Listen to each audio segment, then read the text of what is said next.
વડોદરા ખાતે કપડવંજ રેલિયા ફાટક પાસે ગેરકાયદેસર ઉઘરાણીનો મામલો 90,000ની ઉઘરાણી કેસમાં 3 પોલીસકર્મી વિરુદ્ધ ફરિયાદ નોંધાઈ છે। નડિયાદ એસીબીએ કોન્સ્ટેબલ રાજેશ બારિયાની કરી છે ધરપકડ। 2021માં ઘઉં ભરેલી ટ્રકમાંથી પૈસા વસૂલવાનો હતો આરોપ। ફોન પે અને આંગડિયા મારફતે રકમ લીધી હોવાનો ખુલાસો થયો છે। બાકી 2 આરોપીઓને પકડવા એસીબીની ટીમો સક્રિય બની છે।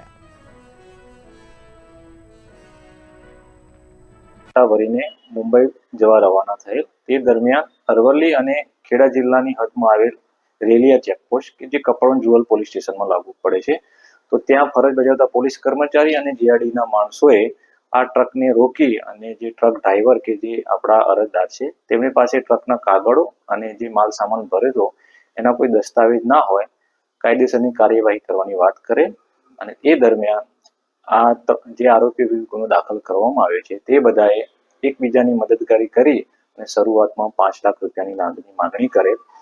તો જે અરજદાર છે તેમની રકજકની વિનંતી કરતા છેલ્લે 1 લાખ રૂપિયા લાંચ પેટે આપવાનું નક્કી થયેલ। તો 1 લાખ જે લાંચ પેટે આપવાનું નક્કી થયેલ, તો તે લાંચ લેવા માટે આ આરોપીઓ એક અલગ જ પ્રકારની મોડસ ઓપરન્ડી અપનાવી 10,000 રૂપિયા ફોન પેના માધ્યમથી ઓનલાઈન ટ્રાન્સફર કરાવી અરજદાર જોડેથી રોકડા મેળવી લીધા અને બાકીના 80,000 રૂપિયા આંગડિયા પેઢી કપડવંજ ખાતેથી મંગાવી અને મેળવી લીધા। આમ